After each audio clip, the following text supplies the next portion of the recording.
शिवसेना ही पूर्णतः संपून जाईल आणि ठाकरेंचं अस्तित्व राहणारच नाही अशा स्वरूपाचं एक जे भविष्यवाणी केली जाते महापालिकेच्या निमित्ताने असे असे पोपटवाले खूप आहेत भविष्यवाले, आणि त्यांचं तेच आहे, म्हणजे ते फक्त कुंडल्या काढून बसतात आणि लोकांना उल्लू बनवतात. तर असे हे पोपटपंची करणारे खूप आहेत, ते संपून गेले. शिवसेना तशीच राहिली. आणि तुम्ही जो मुद्दा मांडलात ना, तोच लक्षात घेण्यासारखं आहे की कोणीतरी म्हणालं की आता शिवसेना राहणार नाही. काल भाजपचेच कोणते त्यांची काय कुवत आहे, काय लायकी आहे, ते म्हणाले विलासरावांची आठवण पुसून टाकणार लातूरमधून.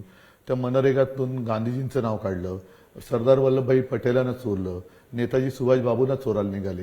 म्हणजे ही सगळी चोर कंपनी आहे. चोरांच्या हातामध्ये दुर्दैवाने असं म्हणेन की राज्य गेलेलं आहे.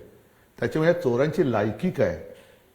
आधी म्हणजे मी आता विलासराव जरी आमचे राजकीय विरोधक होते, पण विलासराव होते.